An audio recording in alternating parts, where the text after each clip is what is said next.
to have a routine checkup, to have a clear understanding of who we are and why we are here and why we gather.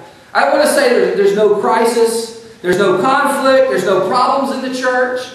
It's just that as we move forward and as we live out this vision that God is giving us, we need to have a coherent and clear answer to people when they ask us, well, who are you? And why should I even come? Why should I go? And in the world that we live in, there are slight changes that move us in a direction, even when we don't realize that we're being moved and we're being pushed.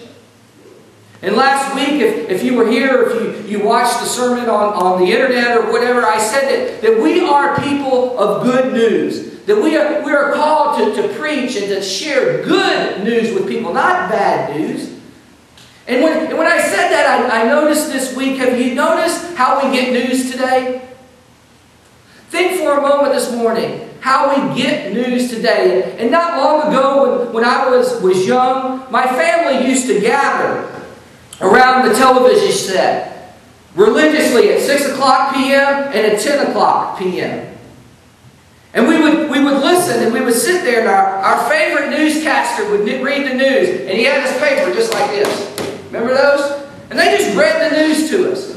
There wasn't anything flashy. It was just what happened. And if you noticed, and I don't know if it was like here, but most of the news that the gentleman read to us was local news. It wasn't what was happening around the world. It was just what was happening in our hometown. And have you noticed today that, and even when we watch the news, I remember Dave Brown. He's still at the same radio station or TV station that I grew up doing the weather. The man's like 150 years old, but he's still doing the weather. And I trusted Dave Brown, and I still do. I still trust Dave Brown, not because he can clearly predict the weather. It's just I saw him age over the years, and as I aged too. And that was it. I trusted Dave, got the news that way, and that was it. And now, today, as we sit here this morning, we have 24-hour cable satellite news channels. 24 hours a day. I think there's like 7 of them. News networks, that the whole network is nothing but news. Today we have the internet. We have cell phones that send us alerts when bad weather is coming or breaking news comes on. We have literally about 100 different methods of delivering the news. And even if you still turn on at 10 o'clock and 6 o'clock each day, there is another trusted anchor person there, but now there's usually 2. But have you noticed the changes? Have you noticed the streaming text along the bottom that continues giving you a news feed? Do you notice that in the bottom of one side of the screen there's a little box and it gives you either the stock market or the sports scores? And then on the other side there's a little box and it gives you the time and the weather. Have you noticed that? I mean, it slowly has changed the way we receive and the way we hear the news. And if you're like me, sometimes after a hard day, I don't know what to do. I don't know to listen to the guy or read on the bottom or look at the score on the left or look at the score on the right. Sometimes I'm so confused I don't know what's going on. But it's slowly changed the way we hear and receive news. Whether we like it or not, our environment, the environment in which we live, has changed the way we live. Has changed the way we receive even good news or bad news. It's whether it's changed for the better or whether it's changed for the worse. But it has not stayed the same. It has not. And then I've noticed this week, it's been an enlightening week for me in many ways. But have you noticed sports car commercials lately? Have you noticed the content of those commercials? I mean, sports cars, like fast cars, like Mustangs or Chargers or things like that. Every commercial now that's a sports car, and you're not going to notice this maybe, and when you get home you'll see one, you're like, oh, he's right. Oh, yeah. All I do is watch commercials and news. But if you notice, in several different commercials, it's the children speaking about their parents and how they're never home because they bought a sports car. It's not young people they're targeting. It is people between 50 and 60 years old. Those are the people that are going out and buying fast sports cars these days. And believe me, if you don't, even here in Centralia, next time you stop at a stoplight and a Corvette pulls by, look to the right and I'll guarantee it's somebody over 50 years old. It's changed. It's changed. Notice who's driving. And while this doesn't reveal a deep insight, and it's not a big revelation, but I can't speak this morning. It's not a big revelation to some of us, but it shows you how things gradually change when we don't even notice it going on. And when we try to get hold of who we are as a faith community, when we try to figure out why we gather here this week, why we give our money and our time and our talents to this thing we call a church, we listen to the words of Paul, the Apostle Paul, as he speaks to the church in Rome. Now, I need to tell you, we need to know as we hear these words that the church in Rome was split. You had the Jews and you had the Romans. And can you imagine these two groups of people together? I mean, think about it for a while. These two groups are coming together. You have the Jewish people with a very rich religious tradition. The Jews who God brought out of Egypt and gave the promised land to. You have these groups of people that hang on to the Torah and the rich, rigid laws of the past. You have the Jews that instill in their children and the next generation how to worship in the home and the elements of worship. You have the Jews, and then you have the wild, drinking, toga-wearing Romans. You really do. You have these two groups of people that couldn't be farther together. I mean, two groups of people are like oil. These two groups of people are like oil and water. You cannot get them to mix. And so Paul writes to them and tells them why they're there. Why they're together. And if you will, turn to me to the 13th chapter of this letter that Paul writes to the church in Rome. And Paul writes when Paul writes letters, he intends for them to be read out loud so everyone can hear. It's not to a specific group or a specific person in the church. It's to the church as a whole. And we begin with the 8th verse in the 13th chapter of Romans. And if you would, join with me in your Bibles or up on the board as we hear these words of Paul. He says, "Let no doubt remain outstanding, except the continuing debt to love one another. For he who loves his fellow man has fulfilled the law. The commandments, do not commit adultery, do not murder, do not steal, do not covet, and whatever other commandments there may be, are summed up in this one rule: love your neighbor as yourself. Love does no harm to its neighbor. Therefore, love is the fulfillment of the law." You see, Paul says that you're here.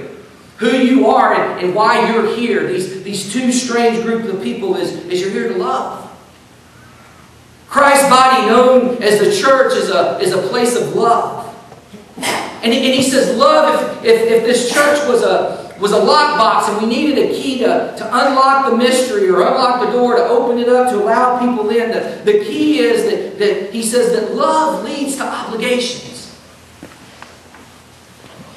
We love, so we do. We love, so we do. Paul tells us we love, and when we love something, it comes automatically with obligations.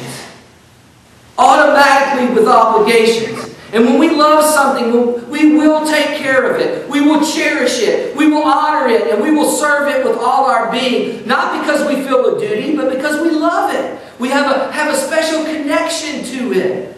We are here to nurture that love. We are here to encourage that love. We are here to facilitate that love throughout.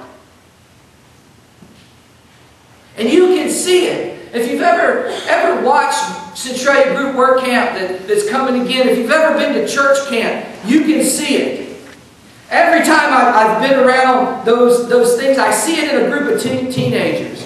If you've ever got a group of teenagers, have you ever tried to wake them up early in the morning? No, I'm serious. Have you ever tried to wake up a group of teenagers early in the morning? It just doesn't happen. You ever tried to get them up early in the morning, a whole group of them, get them dressed and get them to prepare to go out to the heat of July here in Centralia and work all day on someone's home? And all the time that they're laughing and they're enjoying it and they're playing with one another and they're singing? And this happens at church camp, and you know why? It's because they love it. They love it. They want to jam-pack every moment of that experience, that they don't even want to sleep. That they get up early, they do what they do. They do because they love it. They love serving Jesus Christ. They love each other. They love the time that they are having during that time of their life. They're not obligated to do it. They do this because of love. Because they love it. Love changes our action. Love is the key to obligation. When we love something, we take care of it. We are people who love, and love is the key of obligations in our life, and in our family, and in our relationships, and in our faith community. I see people all the time. I see people all the time, and I look out, I see all of you. When I say people, I see y'all working like crazy around here. I mean, it's insane if I'm the only one that gets the insight of seeing what all goes on in the church during the day when some people are at work and at night and on Sundays. I see people working like crazy just to allow this organization, this church, this faith community to function. I see people giving all the time of their money, of their time, of their labor. And if you look closely, they're having a good time. They're enjoying it. Because they love it. This is a place of love. That's why we're here. To provide that place. And if you continue with me in verse 11, Paul continues to write to the church. And he said, and do this understanding the present time. Understanding what's happening right now. This hour has come for you to wake up from your slumber. Because our salvation is nearer now than when we first believed. The night is nearly over. The day is almost here. So let us put aside the deeds of darkness and put on the armor of light. Let us behave decently, as in the daytime. Not in orgies or drunkenness, not in sexual immorality or debauchery, not in dissension and jealousy. Rather, clothe yourself with the Lord Jesus Christ, and do not think about how to gratify the desires of the sinful nature. Wow. What brings to mind here is if anybody out there has dogs or children, I don't want to compare the two, but when I tell you this story, it works both with dogs and it works both with children. Have you ever left the house or left the room and come back and it's totally destroyed? Everything is uprooted, everything destroyed, and you look at the dog and he's just laying there on the couch like, I don't know what happened. Have you noticed a child, if you go in and toys are everywhere, or they've taken their mother's makeup and put it all over their face, the first thing they do when they look at you is like, what's wrong? I didn't do this. I didn't do that mess.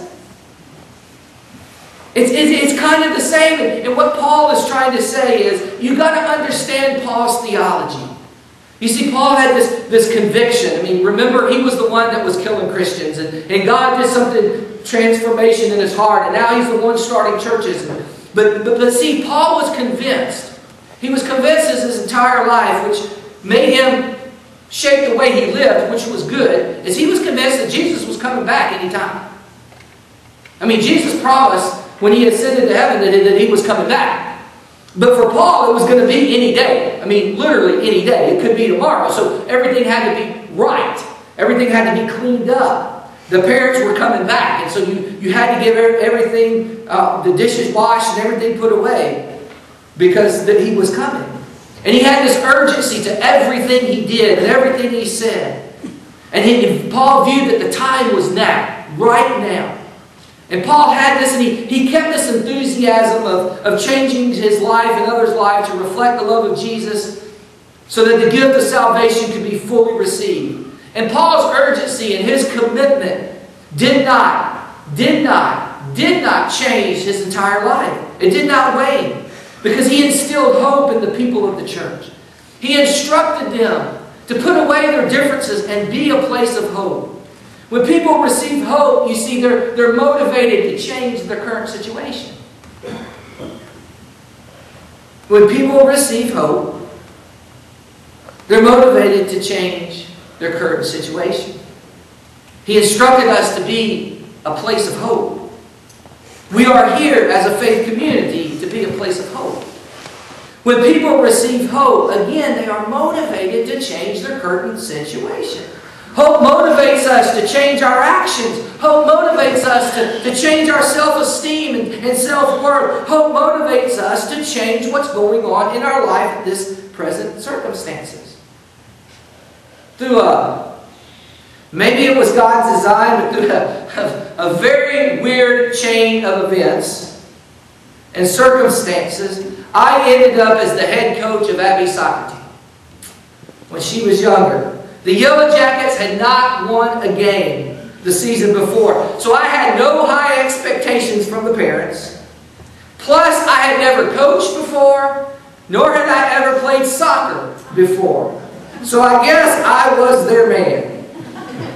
And I want to say that I took those winless Yellow Jackets from last place to losing in overtime in the championship game. A game that they should have won, but the other team outwardly, blatantly cheated, and that's another sermon topic for another time. I was 2 seconds of being one of those videos on CNN where the coach goes nuts on the field. But we'll tackle that in another sermon series.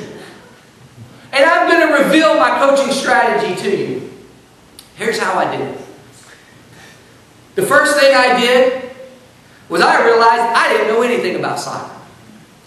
So I went out and found another dad of someone who actually played soccer, who had skills, who actually knew what he was doing as far as soccer. And the second thing I did, and Abby and Kelly and Will and my mom and sister will confess to the fact, all I did was scream loudly and jump up and down. All the time. All the time. In practice, I screamed loudly and I jumped up and down. In games, I screamed loudly and I jumped up and down. And I know all the time, I know what I was embarrassing the kids and embarrassing everyone who ever knew me. But what I was screaming was only, and I mean only, words of praise and encouragement. I was a nut, but that was it. That was it. And if we were down, if we were losing at halftime, I would come to the huddle and I would be excited. And I would jump up and down. And I would yell. And I would pick out kids one after another. And I'd say, this is what you did great. Just keep it up. And this is what you did great. Just keep it up. And you did so good on that pass. We almost scored. But next time, we're going to score. And I just did it. And I would tell them, we're going to win. Don't worry about it. We're going to win. Just go out there and keep doing it and have fun. And I'd just be jumping up and down, jumping up and down. And the strangest thing happened is those kids started believing it. And they actually would go out and win. They actually would go out and win. And then at the end, we would all be jumping up and screaming and having a good time. You see that love is the key to obligation, and hope is the key to motivation, to change. Those kids had hope. They had someone that believed in him. They had someone that was an extreme nut that they saw, that knew that they could do it, that they could change it. I couldn't go out there. They didn't want me to go out there and play soccer, but I couldn't go out there and win the game for them. And if they lost the game, they still received that same love and support and hope. We'll get them next time. And Paul is saying that we have to create this place of hope because once someone finds hope, they're motivated to change. They're motivated to see the love of Jesus Christ and how a relationship with Jesus Christ in their life is something relevant to the way they go from sun up to sundown in their daily life. And it's relevant to how it brings hope to their family situation or situations that they have no control over. We're a place that nurtures that. I mean, that's why we're here. We're a place that facilitates that. We're a place that encourages hope. Simply put, we are a place of love and hope. And when we realize that, when we realize that's who we are, Paul says, live in the light. Live in the light. And I meet so many people who have lived their entire life in the dark. The dark is where we can hide things. The dark, but once we come out into a light, everything is exposed for all to see. And last week, as so many of y'all hugged me after worship services, as so many of y'all said so many positive things, I wish I could have boxed it and taken it home to Kelly. And through the week, as so many of y'all said that you were praying for our niece, we felt the power. It was a powerful thing. We felt your prayers and we felt the power of your love and your hope that's here in this community. And we all know how much energy and stress and emotions that it takes to live in the dark. Oh, it takes so much to keep things hidden. We know how much fear there is of things in the dark. And next week, we begin a sermon series that look at all the masks that we wear and all the ways we keep things in the dark. So invite those who you know that are in dark places to join you here. Those that need love, those that need hope. Because we all know who we are. We all know who we are. We are Christ's people. We are people of love and people of hope. And that's why we're here. Let's pray.